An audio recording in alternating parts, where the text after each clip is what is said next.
पश्चिम बंगाल 2026। 15 साल के अजेय राज्य का अंत और राजनीति का भयंकर भूकंप। क्या आपने कभी सोचा है कि कोई नेता जिसने पूरे राज्य पर 15 साल तक बिना किसी चुनौती के एक तरफा राज किया हो, अचानक अपना सबसे मजबूत गढ़ भी कैसे गंवा सकती है? साल 2026 के पश्चिम बंगाल विधानसभा चुनाव की कहानी बिल्कुल ऐसी ही है। यह वो ऐतिहासिक पल था जब ममता बनर्जी की तृणमूल कांग्रेस, जो कभी गरीबों और आम जनता की आवाज बनकर सत्ता तक पहुंची थी, भ्रष्टाचार, गुंडागर्दी, सिंडिकेट राज और सत्ता के अंधेरे दलदल में बुरी तरह फंस गई। जनता बदलाव की बेचैनी महसूस कर रही थी, लेकिन चारों तरफ डर का ऐसा माहौल था कि कोई खुलकर बोल नहीं पा रहा था। इसी बीच भारतीय जनता पार्टी ने बंगाल फतह करने के लिए एकदम पुख्ता, जमीनी और दूरदर्शी रणनीति तैयार की। सिर्फ रैलियां और भाषण नहीं, बल्कि आरएसएस के साथ मिलकर महीनों की गहन तैयारी, युवाओं को तरक्की का सपना दिखाना और हर बूथ तक अपनी पहुंच बनाना। नतीजा यह हुआ कि 4 मई 2026 को जब चुनाव नतीजे आए तो पूरे देश में सनसनी फैल गई। 15 साल से लगातार राज कर रही सरकार बुरी तरह ढह गई। आइए इस पूरी कहानी को शुरू से लेकर अंत तक एक रोमांचक कहानी की तरह सुनते हैं। 1970 के दशक की कोलकाता की सड़कें किसी युद्ध क्षेत्र से कम नहीं लगती थीं।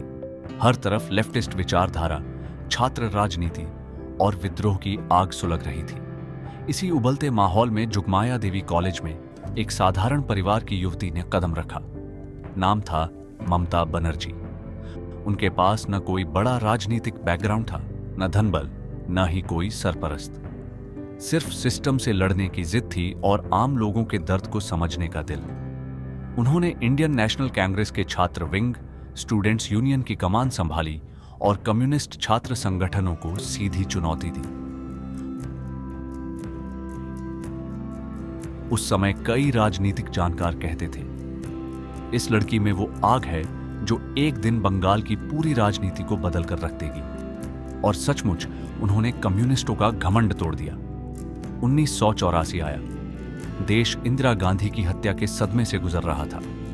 कांग्रेस ने महज 29 साल की इस जुझारू युवती को जादवपुर लोकसभा सीट से टिकट थमा दिया। सामने थे सीपीएम के कद्दावर नेता सोमनाथ चटर्जी, जिनकी जड़ें बंगाल की राजनीति में बरगद के पेड़ की तरह गहरी थीं। हर कोई मानता था कि ममता हार जाएंगी, लेकिन जब नतीजे आए तो पूरा देश स्तब्ध रह गया। ममता ने 3,31,618 वोटों से सोमनाथ चटर्जी को हराकर इतिहास रच दिया। रातों रात वे राष्ट्रीय स्तर की सुपरस्टार बन गई। उसके बाद उन्होंने केंद्र में कई बार मंत्री पद संभाला, रेलवे, कोयला, युवा मामले। लेकिन दिल्ली के आलीशान बंगलों में उनका मन नहीं लगता था। उनका एकमात्र सपना था बंगाल से 34 साल पुराने लेफ्ट फ्रंट के किले को तोड़ना। 1990 के दशक में एक भयानक घटना ने उन्हें और मजबूत कर दिया। कोलकाता के हाजरा क्रॉसिंग पर सीपीएम के गुंडों ने उन पर जानलेवा हमला बोल दिया। सिर पर गंभीर चोटें आईं। खून से लथपथ ममता की वो तस्वीर बंगाल के हर गरीब और स्पॉल्टन वोटर के दिल में उतर गई। अस्पताल के बेड पर लेटे लेटे उन्होंने कहा था, हम ईंट का जवाब पत्थर से देंगे। बंगाल की जनता हमारे साथ है, हम डरने वाले नहीं हैं। यह हमला उनके राजनीतिक जीवन का टर्निंग पॉइंट बना। उन्होंने महसूस कर लिया कि कांग्रेस की दिल्ली वाली लीडरशिप लेफ्ट के सामने बहुत नरम है। इसीलिए 1998 में उन्होंने बड़ा रिस्क लिया और अपनी खुद की party O'Neill India Trinamool Congress TMC का गठन कर लिया। 2006 में लेफ्ट सरकार ने खुद अपनी कब्र खोद ली। मुख्यमंत्री बुद्धदेव भट्टाचार्य सिंघूर में टाटा नैनो प्लांट और नंदीग्राम में केमिकल हब लाना चाहते थे। किसानों की जमीन अधिग्रहण की नीति ने आग भड़का दी। ममता बनर्जी तुरंत किसानों की मसीहा बनकर उभरी। सिंघूर में 25 दिनों की भूख हड़ताल ने पूरे राज्य को जाम कर दिया। टाटा को मजबूरन प्लांट गुजरात शिफ्ट करना पड़ा। नंदीग्राम में पुलिस फायरिंग में 14 निर्दोष किसान मारे गए। माटी हमारी मां है का नारा हर गांव गली में गूंजने लगा। मां, माटी, मानुष का स्लोगन पूरे बंगाल की रगों में दौड़ गया। 2011 का चुनाव आया। 20 मई 2011 को ममता बनर्जी, जिन्हें अब सब दीदी कहने लगे थे, बंगाल की पहली महिला मुख्यमंत्री बन गई। सूती साड़ी, हवाई चप्पल और सीधा इमोशनल कनेक्शन उनके ट्रेडमार्क बन गए। उन्होंने समझ लिया था कि बड़े उद्योग आसानी से नहीं आएंगे, इसलिए उन्होंने छोटी छोटी कल्याणकारी योजनाओं पर फोकस किया। कन्याश्री, स्वास्थ्य साथी, लक्ष्मी भंडार। महिलाओं को सीधे पैसे पहुंचाने वाली स्कीम्स ने उनके लिए एक ऐसा वोट बैंक तैयार कर दिया जो टूटने वाला नहीं था। लेकिन 2021 के बाद सब बदल गया।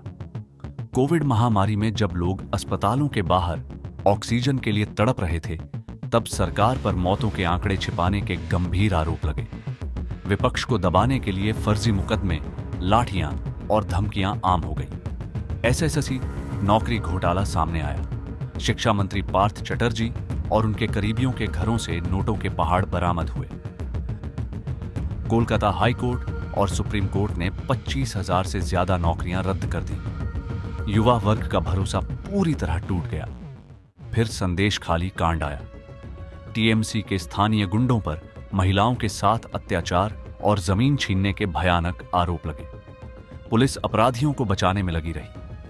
उसके बाद कोलकाता के आरजीकर मेडिकल कॉलेज में ट्रेनी डॉक्टर का बलात्कार और हत्या की घटना ने पूरे बंगाल की आत्मा को झकझोर दिया। सरकार की शुरुआती लापरवाही ने जनता का गुस्सा चरम पर पहुंचा दिया। महिलाओं का सबसे बड़ा वोट बैंक टीएमसी से दूर हो गया। 2026 चुनाव से पहले चुनाव आयोग ने स्पेशल इंटेंसिव रिवीजन SIR अभियान चलाया। घर घर जांच में करीब 90 लाख फर्जी, मृत और शिफ्टेड वोटर लिस्ट से काट दिए गए। कुल वोटर संख्या 7.66 करोड़ से घटकर 6.77 करोड़ रह गई। टीएमसी ने इसे साजिश बताया, लेकिन सुप्रीम कोर्ट ने जजों की निगरानी में प्रक्रिया पूरी करवाई। टीएमसी से निकले हुमायूं कबीर ने आम जनता उन्नयन पार्टी AJP बनाई। मुर्शिदाबाद, मालदा जैसे मुस्लिम बहुल इलाकों में वोट बंट गए। बीजेपी ने इस बार कोई कोर कसर नहीं छोड़ी। आरएसएस के साथ मिलकर 44,000 बूथों का बारीक सर्वे किया। सबसे बड़ा गेम चेंजर था पन्ना प्रमुख सिस्टम। वोटर लिस्ट के हर पन्ने 30 से 60 वोटर की जिम्मेदारी एक भरोसेमंद कार्यकर्ता को सौंपी गई। हर 15 से 20 घरों तक बीजेपी का अपना आदमी पहुंच गया। टीएमसी के गुंडों का डर खत्म हो गया। लोग बिना खौफ के बोलने और वोट देने लगे। प्रधानमंत्री मोदी, अमित शाह और योगी आदित्यनाथ की रैलियों ने बंगाल को हिला दिया।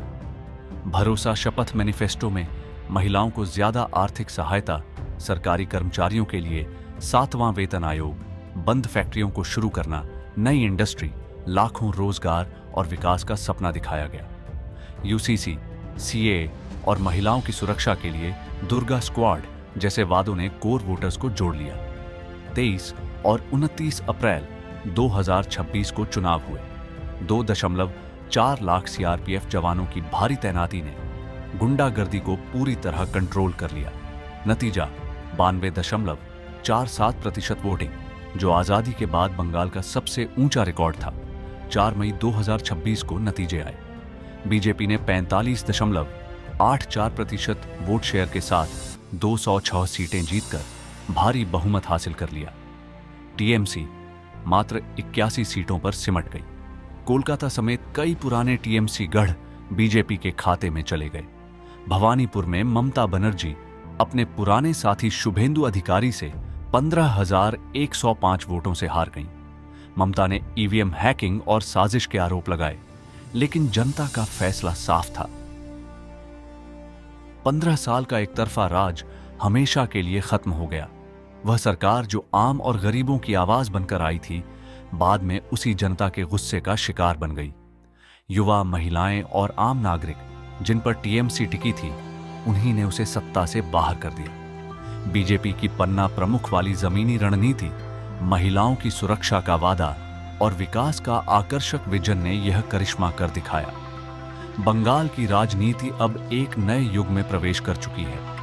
यह चुनाव सिर्फ सरकार बदलने का नहीं, बल्कि बंगाल की सोच, दिशा और भविष्य बदलने का था।